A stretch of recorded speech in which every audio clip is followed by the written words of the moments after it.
Puji Tuhan, kita ada di bulan Juli ini. Gereja memperlengkapi jemaat Tuhan bagaimana setiap kita menjadi orang-orang yang mengasihi atau mencintai rumah kediaman Tuhan, mencintai bait sucinya Tuhan, dan menjadi rumah doa bagi bangsa-bangsa. Jadi setiap kita di tempat ini tidak ada seorang pun yang menjadi penonton, katakan amin. Setiap kita menjadi pelaku, setiap kita menjadi bukan hanya sekedar bersorak-sorai untuk kemenangan orang lain atau kemenangan gereja, tetapi setiap kita Tuhan mau pakai hidup kita, tidak terkecuali siapapun kita.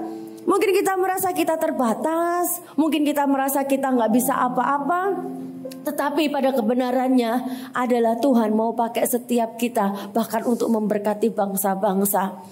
Kita mikir, aduh bangsa-bangsa terlalu besar atau terlalu jauh, terlalu muluk-muluk mimpi itu.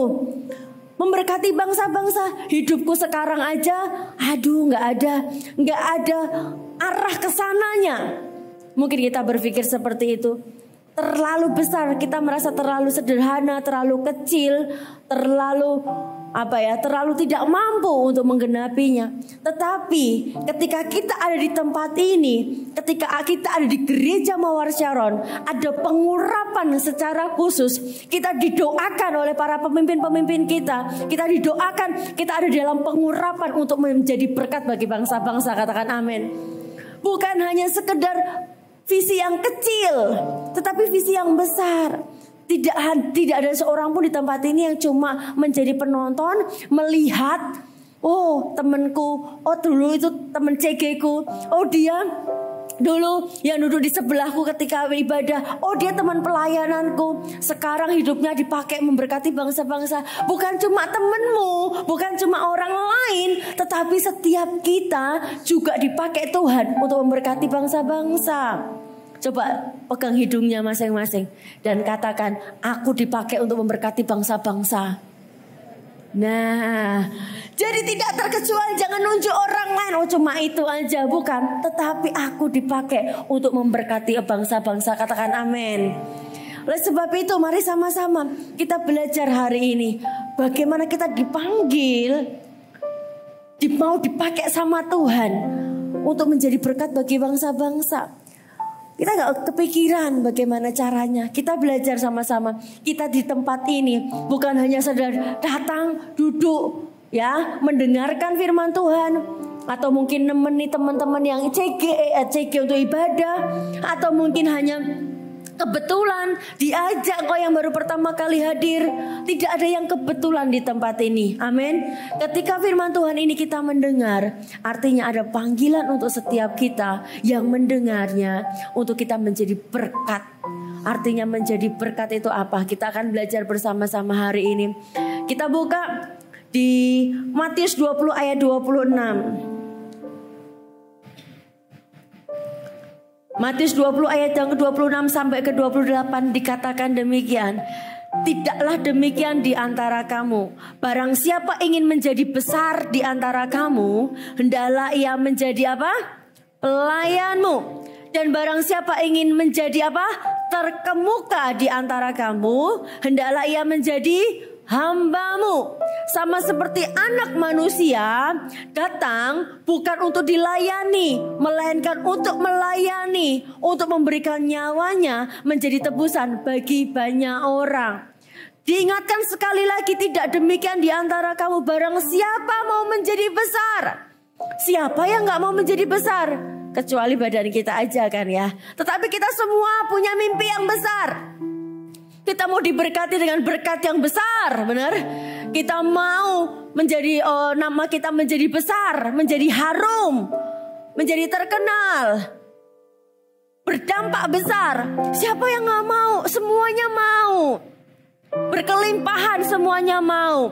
Dikatakan, barang siapa hendak menjadi besar, ingin menjadi besar, di antara kamu hendaklah ia menjadi pelayanmu.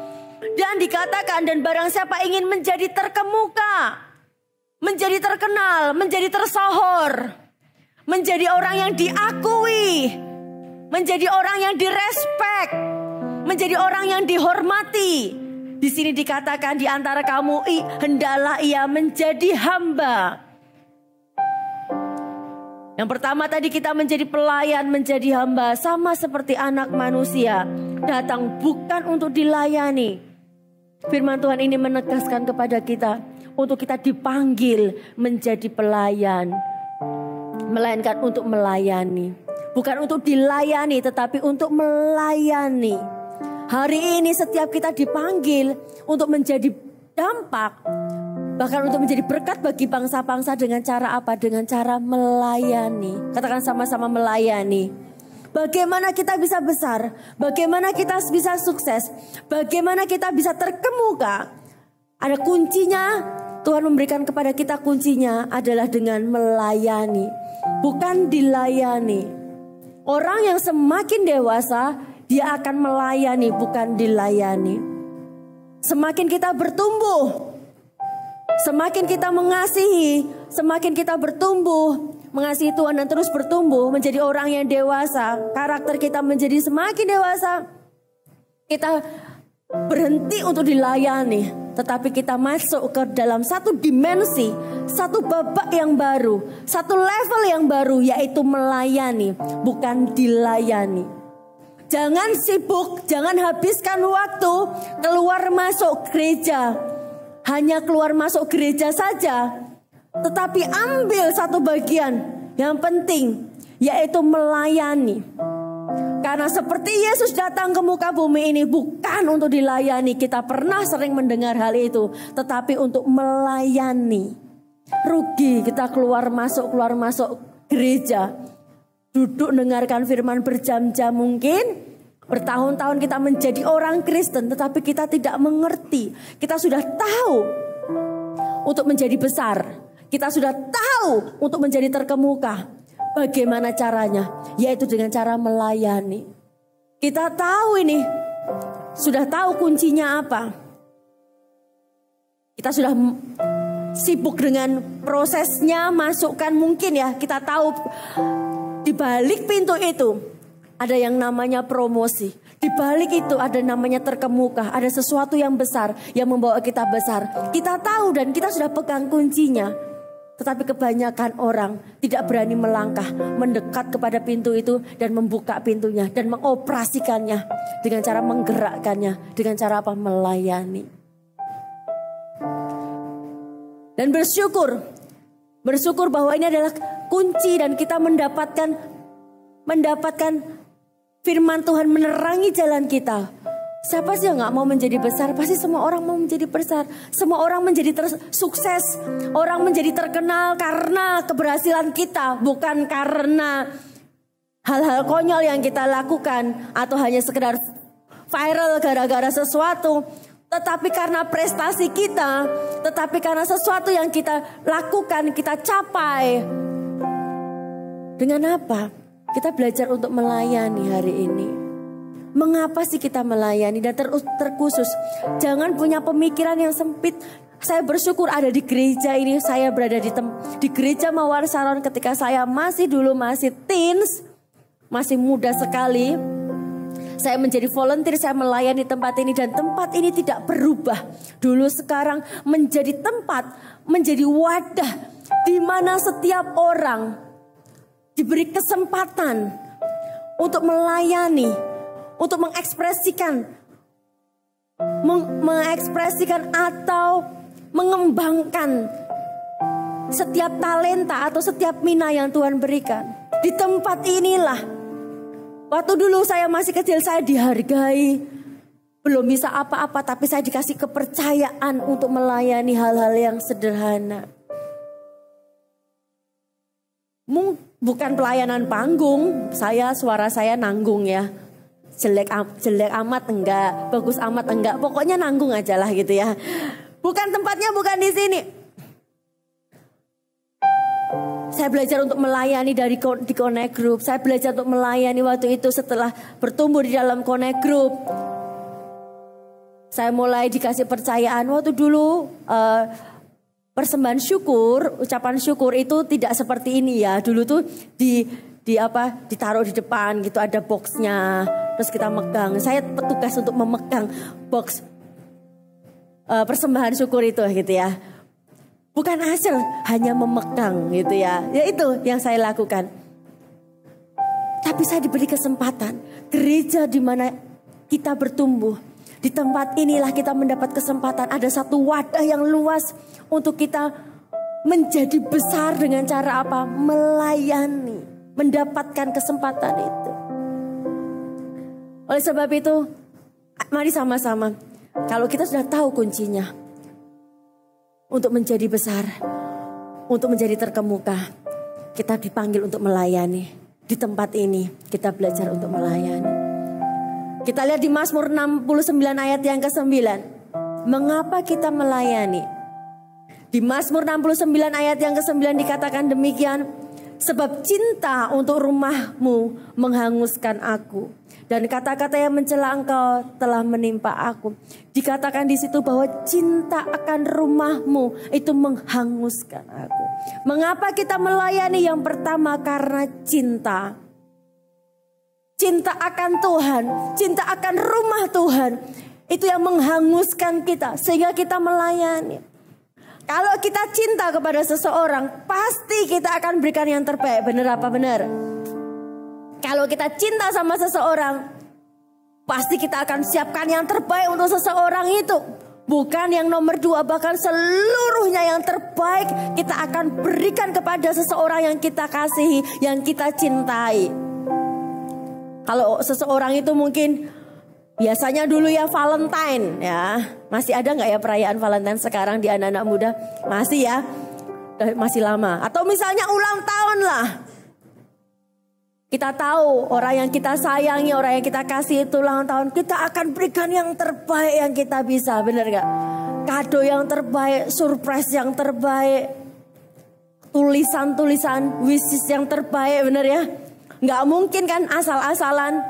Pasti kita akan tulis, kalau salah ada komanya kurang bener aja, ganti kertas kan gitu.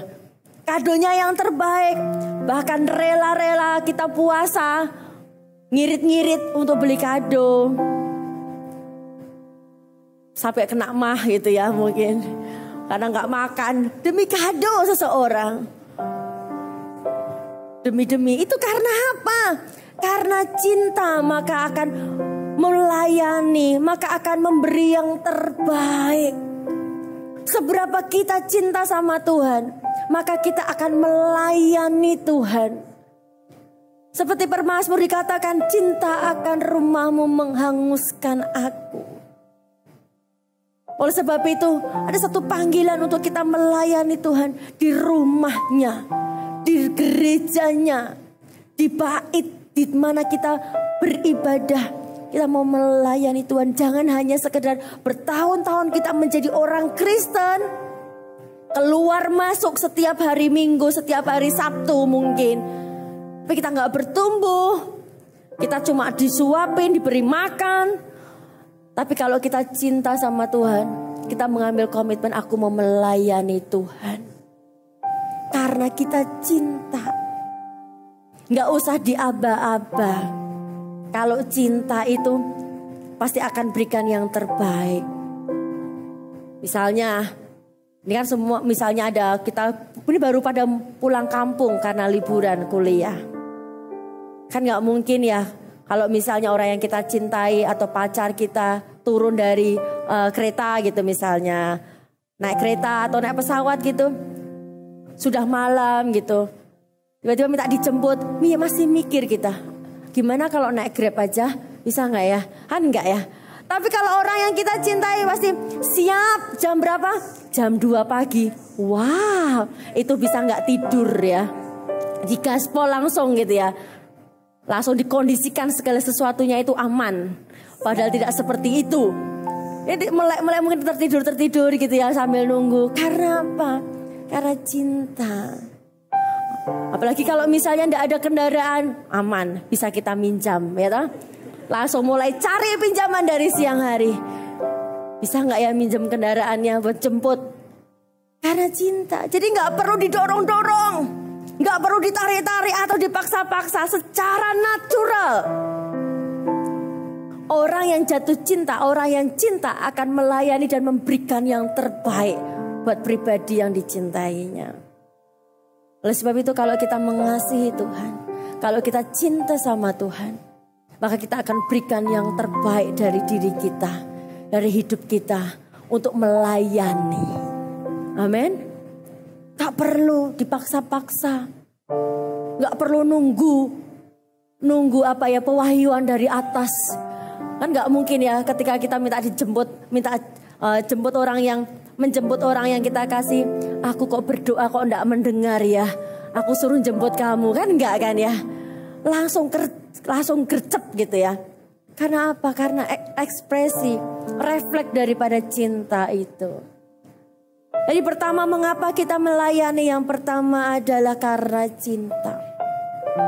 Kalau kita berkata kita cinta Tuhan Yesus, maka kita akan melayaninya. Kita akan melayani, kita akan mengasihinya. Kita akan memberikan yang terbaik untuk rumahnya. Amin. Mari sama-sama ketika kita bergerak, iman kita terus bertumbuh. Bahkan setiap kita juga, para volunteer-volunteer di tempat ini, yang kita sudah melayani Tuhan. Jangan cuma hanya sekedar runningkan jadwal kita melayani. Tapi sekali lagi coba renungkan, apakah aku melakukannya ini karena aku cinta sama Tuhan? Maka kita akan berikan yang terbaik. Bukan karena sudah melayani, bukan karena dijadwal, bukan karena terpaksa, tetapi karena sekali lagi aku melakukannya karena aku cinta Tuhan. Amin. Itu yang pertama. Yang kedua, mengapa kita melayani? Kita melayani karena kita kagum bahwa Yesus sebagai Raja. Kekaguman kita bahwa Dia adalah Raja di atas segala raja. Maka kita akan melayani. Di Yogyakarta ini ada namanya abdi dalam. Tahu ya? Ada beberapa orang yang memberikan dirinya untuk mengabdi kepada Raja. Sampai saat ini masih ada yang namanya abdi dalam. Digaji dengan sangat murah sekali. Tetapi apa yang membuat mereka mau? Mereka biasanya ada di mana itu? Kesultanan tuh apa? Keraton ya. Mereka ada di keraton, pakai yang cowok juga ada pakai batik ya, pakai seragam abdi dalam mereka. Mereka melayani walaupun upahnya mereka kecil. Tetapi apa sih buat mereka melayani? Karena mereka mengagumi Raja, mengagumi tuannya mereka. Kenapa kita melayani? Karena kita kagum bahwa Yesus adalah Raja di atas segala raja. Jadi melayani itu bukan terpaksa, tetapi melayani itu adalah satu hak istimewa. Bisa melayani Raja. Satu kesempatan yang sayang kalau dilewatkan untuk melayani Raja. Bayangkan, kita tuh melayaninya tuh Raja di atas segala raja loh. Raja segala raja, Raja di muka bumi ini, sebut namanya siapa, itu ada di atasnya adalah Raja Yesus namanya. Raja di atas segala raja, dan kita melayani ya. Jadi ketika kita melayani, konsepnya di dalam sikap hati kita, ini adalah kesempatan. Ini adalah hak privilege, aku bisa melayani Raja. Ini adalah kesempatan yang istimewa. Aku dipakai sama Tuhan, bahwa Tuhan mau pakai setiap kehidupan kita. Saya selalu berkata, di luar sana banyak yang lebih hebat daripada saya. Banyak orang yang lebih cakap daripada saya. Tetapi ketika ada kesempatan melayani, saya berkata, Tuhan thank you, terima kasih. Ini adalah kesempatan, terima kasih Engkau memilih aku Tuhan. Yang masih banyak yang lebih hebat. Tetapi siapa? Tapi seperti abdi dalam. Ini adalah kesempatan dan tidak mau aku sia-siakan. Jadi lihat, pelayanan itu menjadi hak istimewa. Menjadi karena apa? Kita melakukannya karena kita kagum bahwa Yesus adalah Raja di atas segala raja. Yang kita layani itu adalah pribadi Tuhan. Yang kita layani itu adalah Dia yang mati di atas kayu salib menebus dosa dan pelanggaran kita, yang mati dan bangkit dari hari ketiga dan naik ke surga. Bayangkan, segala kuasa tunduk di bawahnya. Kalau raja di muka bumi ini sekali dia berkata, maka akan terjadi sesuatu. Misalnya dia mau apa? Pintu atau mau makan atau mau apa dilayan dengan segala apa, dia bisa lakukan. Banyak orang akan melakukannya. Bayangkan di atas raja seperti itu. Ada Yesus Raja di atas segala raja. Kuasa gak cuma yang di depan mata yang akan tunduk, bahkan yang tidak di depan mata, yang kasat mata. Surga dan bumi segala sesuatunya tunduk dalam namanya. Dan kita melayaninya. Kenapa kita melayani? Karena kita kagum akan Tuhan. Kita hormat, kita respect sama Tuhan. Yang kedua, yang ketiga, mengapa kita melayani?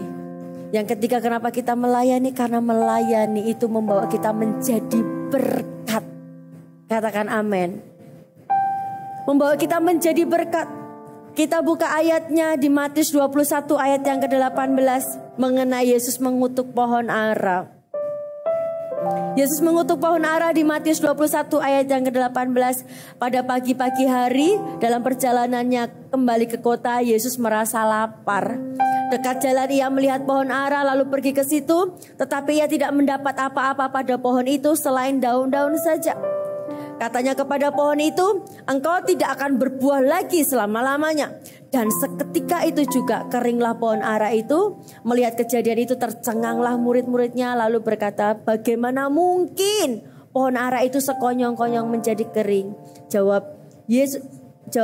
Yesus menjawab mereka, aku berkata kepadamu, sesungguhnya jika kamu percaya dan tidak bimbang, kamu bukan saja akan dapat berbuat apa yang kuperbuat dengan pohon ara itu, tetapi juga jikalau kamu berkata kepada gunung ini, beranjaklah dan tercampaklah ke dalam laut, hal itu akan terjadi. Dan apa saja yang kamu minta dalam doa dan penuh kepercayaan, kamu akan menerimanya. Seperti pohon ara. Yesus waktu itu lapar. Dan dia lihat pohon ara. Pohon ara itu tidak berbuah. Pohon ara itu tumbuhnya hanya sekedar daun-daun saja, lebat daunnya, tetapi buah tidak ada di sana. Terus Yesus marah, dia berkata, terkutuklah pohon ara itu, dikutuk pohon ara itu dan seketika itu juga kering. Hati-hati hidup kita kalau kita tidak berbuah, kalau kita tidak bisa menjadi jawaban apa yang menjadi isi hatinya Yesus. Waktu itu Yesus lapar dan dia mau makan, kita bisa kering secara rohani. Ketika kita berbuah, ketika kita melayani, menghasilkan buah dan bisa dinikmati apa yang kita lakukan, itu artinya kita menjadi berkat. Pohon ara itu tidak bisa menjadi berkat. Dia hanya menunjukkan daun-daunnya saja yang lebat. Jangan menjadi orang Kristen yang keluar sibuk keluar masuk gereja, tetapi berbuah menjadi jawaban bagi orang di sekitarnya. Pohon ara itu tidak berhasil menjadi jawaban bagi Yesus ketika Yesus lapar. Di mana isi hatinya Tuhan? Waktu itu dia lapar, dia mau makan, tetapi tidak mendapatkan buah dari pohon ara itu. Yesus marah, Yesus mengutuk pohon ara itu. Ketika itu juga kering pohon ara itu. Tuhan mau kita menjadi jawaban ketika sekitar kita membutuhkan. Kita menjadi berkat. Banyak di luar sana yang menanti jawaban tentang kehidupan, yang membutuhkan kita. Oleh sebab itu ketika kita melayani, kita ini sedang menjadi berkat bagi orang lain. Menjadi jawaban apa yang dibutuhkan oleh orang. Itulah alasannya. Karena apa? Setiap kita tuh punya potensi. Sama, pohon ara itu punya potensi untuk menghasilkan buah. Demikian Tuhan itu tidak menuntut seseorang melebihi potensi yang ada dalam dirinya. Tidak, Tuhan tidak menuntut yang jauh, yang tidak masuk akal, yang tidak bisa kita lakukan. Enggak. Pohon ara itu menghasilkan buah ara, itu kan sewajarnya, memang seharusnya, betul nggak? Ada potensi di dalamnya, pohon ara menghasilkan buah ara. Sama dengan hidup kita. Dalam setiap kehidupan kita ada potensi untuk kita menjadi jawaban, untuk kita berbuah, untuk kita menjadi jawaban bagi orang yang di sekitar kita yang membutuhkan. Jangan berpikir, aku gak bisa nyanyi. Mungkin bukan potensimu bisa nyanyi, paham? Aku gak bisa main, aku gak bisa apa?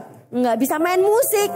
Bukan potensimu main musik, it's okay. Tapi ada potensi yang lain, yang di dalamnya Tuhan itu melihat. Berbuahlah. Tuhan mau pakai hidup kita ini untuk menjadi berkat, untuk menjadi jawaban bagi orang-orang lain. Itu alasannya mengapa kita melayani. Yang pertama karena kita cinta. Yang kedua karena kita kagum bahwa Yesus adalah Raja di atas segala raja. Yang ketiga kenapa kita melayani, karena melayani menjadi berkat. Amin. Mari sama-sama kita buka di Titus 3 ayat yang 14. Titus 3 ayat yang ke-14 dikatakan demikian. Dan biarlah orang-orang kita juga belajar melakukan pekerjaan yang baik untuk dapat memenuhi keperluan hidup yang pokok, supaya hidup mereka jangan apa? Tidak berbuah. Dan biarlah orang-orang kita juga belajar. Gak apa-apa, gak sempurna. Setuju? Gak tiba-tiba hebat, enggak. Tuhan tidak sedang mencari orang yang sempurna, orang yang perfect. No. Kita dikatakan belajar melakukan pekerjaan yang baik untuk dapat memenuhi kebutuhan hidup yang pokok, supaya hidup mereka jangan tidak berbuah. Belajar, gak apa-apa. Tetapi kita harus terus berbuah, supaya hidup mereka jangan tidak berbuah. Perlahan-lahan buah yang kita hasilkan mungkin belum sempurna, sederhana, tetapi tetap berbuah dan bisa dinikmati. Beda perkara kalau pohon ara itu mungkin menghasilkan buahnya waktu itu, dan Yesus makan mungkin ya. Beda perkara, misalnya rasanya tidak terlalu manis atau ada kecut-kecutnya gitu ya. Mungkin gak dikutuk. Ada hal yang lain yang bisa ditemukan menjadi berkat. Amin. Sederhana, kita gak mau. Tuhan tidak menuntut segala sesuatu yang rumit. Tapi kita dikatakan kita belajar melakukan pekerjaan baik. Artinya belajar bisa salah, benar? Artinya belajar kita melangkah. Belajar naik sepeda, itu kadang jatuh. Belajar matematika kadang salah, gak 100 nilainya. Belajar mengerti, kadang kala gagal mengerti. Namanya proses belajar, it's okay. Tapi belajar melakukan pekerjaan baik, supaya hidup kita apa? Berbuah. Berikutnya, bagaimana kita melayani? Kita buka di Yosua 24 ayat yang ke-14.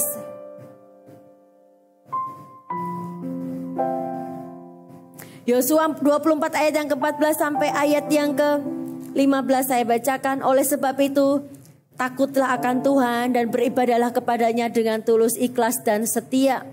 Jauhkanlah Allah yang padanya nenek moyangmu telah beribadah di seberang sungai Efrat dan di Mesir, dan beribadahlah kepada Tuhan. Ayat yang ke-15, tetapi jika kamu anggap tidak baik untuk beribadah kepada Tuhan, pilihlah pada hari ini kepada siapa kamu akan beribadah. Allah yang kepadanya nenek moyangmu beribadah di seberang sungai Efrat, atau Allah orang Amori yang negerinya kamu diami ini. Tetapi aku dan seisi rumahku, kami akan beribadah kepada Tuhan. Ini adalah doa Yosua akhir-akhir hidupnya. Nah, kita lihat kata beribadah di bahasa aslinya pakai kata albat, yang artinya serve. Yang lebih dalam lagi worship. Yang lebih dalam lagi to be worker. Menjadi pekerjanya Tuhan. Artinya beribadah itu bukan hanya keluar masuk. ibadah kita, bukan. Benar kita menyembah Tuhan menjadi ibadah kita kepada Tuhan, betul. Lebih dalam lagi, to be worker, menjadi pekerjanya Tuhan, itu artinya beribadah. Amin. Yosua mengingatkan kepada kita bahwa oleh sebab itu takut akan Tuhan dan beribadahlah kepadanya. Yang pertama kali dia disebut adalah dengan tulus ikhlas. Bagaimana kita melayani, menjadi bagian tadi, menjadi pekerjanya, to be worker dengan tulus ikhlas. Bukan apa yang kita peroleh. Tulus itu nggak hitung-hitungan, benar? Tulus ikhlas itu kita memberi, bukan apa yang bisa kita dapat, bukan. Kalau kita mau hitung-hitungan sama Tuhan hari ini, pastilah kita tuh yang di pihak yang banyak diuntungkan sama Tuhan, benar nggak? Kalau kita mau hitung-hitungan sama Tuhan, udahlah nggak usah terlalu jauh. Waktu kita kemarin pandemi, semua orang berduit cari oksigen aja. Banyak yang lewat. Kenapa? Karena cari oksigen gak dapat. Padahal hartanya melimpah, gak bisa menemukan. Cari rumah sakit, walaupun punya duit banyak, harus antri yang namanya rumah sakit kesehatan. Bayangkan, begitu mahal harganya, bener gak? Bayangkan kalau kita hitung-hitungan saat ini sama Tuhan, kita yang diuntungkan. Jadi jangan berani-beraninya kita hitung-hitungan sama Tuhan, apa yang Tuhan bisa berikan kepadaku kalau aku melayani Tuhan. Wait. Kita kayak orang gak tahu diri, bukan? Bener gak? Kalau kita melayani, jangan punya pikiran, rugi melayani. Enaknya ya di rumah, apalagi weekend. Melayani di AOG, aduh enak nonton film, bener? Enak menikmati hidup, santai-santai. Dari Senin sampai Jumat aku sudah hektik. Weekend adalah waktunya me time. Aku dapat apa kalau aku melayani Tuhan? Wait. Kalau kita mau hitung-hitungan seperti itu, hati-hati Tuhan itu. Tapi kita punya Tuhan yang baik. Tapi jangan sekali-kali kita berkata, jangan berhitung-hitungan Tuhan dan berkata apa yang aku dapat kalau aku melayani Tuhan. Untungnya apa? Tahu nggak? Rugi. Aku banyak rugi Tuhan. Waktu, tenaga, uang. Apalagi ya, kalau praise and worship, semua di tempat ini itu by volunteer. Artinya semuanya dengan tulus ikhlas tanpa dibayar, melayani Tuhan. Bahkan bayar harga. Tidak disediakan tuh kostum-kostum yang warna-warni. Tidak disediakan. Seragam volunteer itu nggak disediakan. Semuanya bayar harga sendiri-sendiri. Artinya apa? Kita tulus memberikan yang terbaik buat Tuhan. Nggak peduli rugi dalam tanda kutip seberapa atau apa yang kita akan dapat, nggak hitung-hitungan. Jadi bagaimana kita melayani dengan tulus ikhlas. Jangan kita pernah hitung-hitungan. Karena posisi kita tuh sudah diuntungkan sampai saat ini. Ketika kita melayani, ketika kita beribadah, arahkan sungguh-sungguh hati kita kepada Tuhan. Amin. Itu yang pertama, bagaimana kita melayani, dikatakan dengan tulus ikhlas. Dan yang kedua, dengan setia. Melayani Tuhan itu bukan mut-mutan, tetapi dengan setia. Aku berikan yang terbaik dalam segala kondisi. Tuhan, aku mau mengasihimu. Sekalipun masalahku berat ya Tuhan. Pernah CGL kalau melayani di CG, saya tahu, saya pernah mengalaminya. Kita semua sampai saat ini melayaninya. Kadang-kala kita mendoakan pergumulan orang. Sementara pergumulan kita juga belum dijawab sama Tuhan. Pernah ngalami gitu? Pernah. Ketika kita nangis-nangis, ketika pergumulan kita, ketika di dalam doa kita seolah-olah gak ada yang tahu, terus kita berdoa di dalam pergumulan kesehatan kita, Tuhan, rasanya berat, tapi ada orang yang harus dilayani. Itu gak mudah, tetapi kita belajar untuk setia. Hujan-hujan dalam kondisi tertentu mungkin itu sulit, tetapi kita belajar untuk yang namanya setia. Firman Tuhan berkata, orang baik banyak, tapi orang setia di mana dapat ditemukannya. Mari kita mau melayani Tuhan, jangan mood-moodan, jangan moody. Kalau aku baru gak mood, aku gak mau melayani ya. Sama halnya ketika kita di CG, aku baru gak mood. Jangan-jangan ketika kita baru gak mood, aku gak berangkat dulu di CG. Jangan-jangan waktu itu ada orang yang membutuhkan pelayanan kita di Connect Group. Tapi kita memutuskan untuk skip dulu karena kita sedang gak mood. Hati-hati. Bahkan dalam segala kondisi, dalam kesibukan kita belajar yuk untuk melayani Tuhan, untuk beribadah kepada Tuhan, untuk worship Tuhan, untuk menyembah Tuhan, untuk to be worker kepada Tuhan itu dengan setia. Dengan setia. Kadang orang gak tahu betapa kita pontang-pantingnya, tahu pontang-panting gak ya? Betapa kita berupaya, berusahanya untuk kita melayani, untuk kita beribadah kepada Tuhan, untuk kita mengasihi Tuhan. Orang gak tahu, tetapi Tuhan tahu. Kita lakukan niat itu bukan untuk manusia, benar? Tapi untuk siapa? Untuk Tuhan. Yang Dia tahu. Bayangkan, kita aja akan seneng kalau ada orang yang mengasihi kita dengan segala upaya dan daya orang itu kepada kita. Ya ampun, ternyata segitunya ya. Seperti Daud, ketika Daud cuma bergumam, aku pengen minum air dari sumur Bethlehem itu, yang waktu itu dikuasai oleh Filistin. Yang terjadi triwiranya Daud, 3 pahlawan perkasanya Daud, mereka ngambil air itu dong, berdarah-darah karena dia harus masuk ke Mabes, markas besar musuh bangsa Filistin. Jadi pasti berdarah-darah. 3 orang lagi melawan satu bangsa yang satu mungkin berapa orang yang nggak ngerti, tapi orang Filistin. Mereka gagah-gagah, mereka besar-besar kayak seperti giant gitu, raksasa-raksasa. Sampai akhirnya dapat minuman itu. Karena tahu Daud betapa pengorbanannya triwira pahlawan Daud itu, Daud gak minum. Masakan aku minum air daripada darah orang-orang yang mengasihi aku. Ini bayangkan, Yesus tahu kita berdarah-darah. Dalam tanda kutip kita belum berdarah-darah sungguhan, tetapi betapa bayar harganya kita untuk kita melayani, untuk kita mengasihi, untuk kita worship, untuk kita beribadah kepada Tuhan. Dia tahu. Dan dia tidak sedang bertepuk tangan. Terus lanjut. Dia tidak sedang menikmati penderitaan kita, bukan. Tapi dia bangga. Tapi Yesus bangga. Dan Yesus melihatnya. Dan mengasihinya. Amin. Itu. Yang kedua, kita melayani dengan apa? Setia. Apapun kondisinya. Kadangkala baru bokek, kita sulit. Atau kadangkala kita baru sakit. Atau kadangkala kita baru sibuk.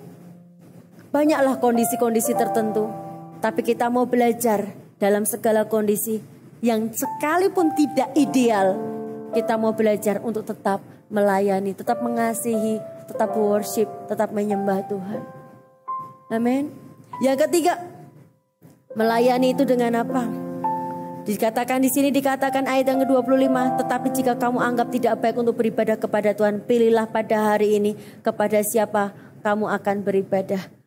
Melayani itu adalah melayani Tuhan itu sekarang. Sekarang pilihlah. Yosua berkata, sekarang pilih hari ini. Hari ini juga kamu pilih, kamu mau beribadah kepada siapa? Mau kepada Allahmu, Allah orang Amori, mau kepada Allah nenek moyangmu, mau kepada siapa kamu beribadah? Tapi sekarang dikatakan hari ini kepada siapa kamu akan beribadah. Melayani itu sekarang, bukan besok, bukan nanti. Kak, aku mau pelayanan, kerjakan yang terbaik, mengasihi Tuhan. Sungguh-sungguh. Ketika melayani kita tahu dasarnya karena kita cinta, karena kita kagum sama Tuhan. Dan sungguh-sungguh karena kita rindu menjadi berkat. menjadi jawaban bagi orang lain. Jangan ditunda kalau kita mau melayani. Hari ini kita ada Servolution. Servolution itu apa? Ada kesempatan untuk setiap kita jemaat Tuhan untuk melayani. Nanti di luar sana, di lobi akan ada rekan-rekan yang pakai baju hijau. Ada tulisannya Servolution. Informasinya teman-teman bisa tanyakan kepada mereka. Apa syaratnya untuk melayani? Atau bagaimana melayani? Dan apa aja yang bisa, apa aja bidang-bidangnya. Atau kalau misalnya kita baru, kita masih belum lama di gereja di tempat ini dan kita mau melayani, komit dulu di Connect Group. Melayani di sana. Itu melayani Tuhan juga di sana.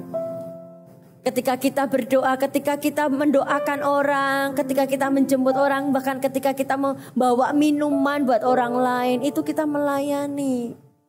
Oleh sebab itu, jangan tunda kita melayani. Seperti Yosua berkata, pilih hari ini kamu mau beribadah kepada siapa. Sama, pilih hari ini kamu mau melayani Tuhan apa enggak. Putuskan hari ini.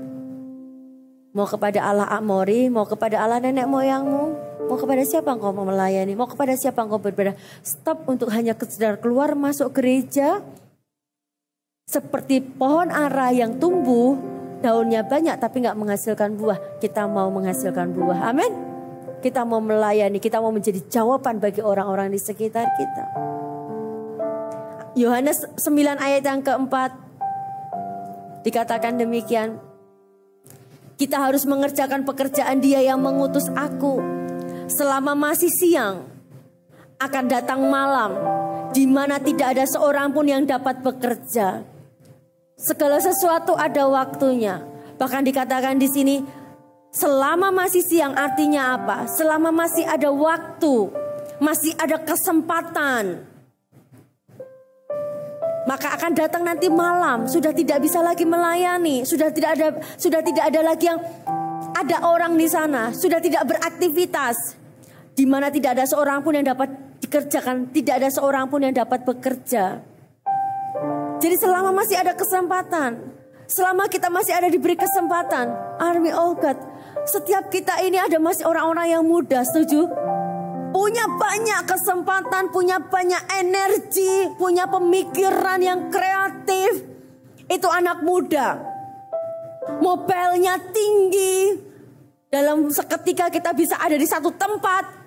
15 menit berikutnya ada di tempat yang lain. Mobilitasnya tinggi, kita punya pemikiran yang luas. Kita masih punya cara pikir yang bisa berubah. Berbeda dengan usia-usia senja. Yang pemikiran mereka ya, karena sudah terbentuk sekian lama, mungkin sudah terbentuk, sudah pattern. Kita bisa sebut dengan mereka mungkin sudah gak bisa diubahkan lagi pemikirannya. Kita masih banyak hal yang bisa kita lakukan. Oleh sebab itu, kapan waktunya kita melayani? Saat ini, sekarang, jangan tunda. Dan jangan menolak pelayanan. Jangan menolak pelayanan selama kita diberi kesempatan. Selama ada orang yang memberi kepada kita kesempatan, berarti orang itu melihat. Berarti itu adalah kesempatan untuk kita melayani. Benar ya? Selama ada kesempatan, jangan menolak untuk melayani. Selama masih ada siang, nanti tiba waktunya malam, tidak ada orang yang bekerja. Artinya selama masih ada kesempatan, nanti sudah tidak ada kesempatan. Selama masih ada energi, selama masih ada kekuatan, jangan satu saat kita menyesal, ya aku dulu gak melayani. Jangan, kita serahkan masa muda kita, waktu-waktu yang terbaik kita, pemikiran-pemikiran yang terbaik kita, energi yang terbaik kita untuk melayani. Bukan sisa-sisa, bukan, tapi yang terbaik. Aku akan berikan yang terbaik. Saya senang Army of God di tempat ini, volunteer melayani luar biasa. Enggak cuma di ibadah Army of God, di ibadah umum, di ibadah Ilgel Kit, ada Army of God di sana melayani. Bahkan kadang kala saya lihat di Army of God mereka melayani, besok saya lihat di ibadah umum hari Minggu, kamu melayani lagi. Wow, selama ada kesempatan kita melayani, enggak usah pilih-pilih pelayanan, katakan amin. Selama masih ada kesempatan. Kita berikan yang terbaik. Karena ini prime time kita. Waktu terbaik kita, tenaga terbaik kita. Kesempatan terbaik kita saat ini. Amin. Mari sama-sama Army of God. Visi kita, building churches in our youth.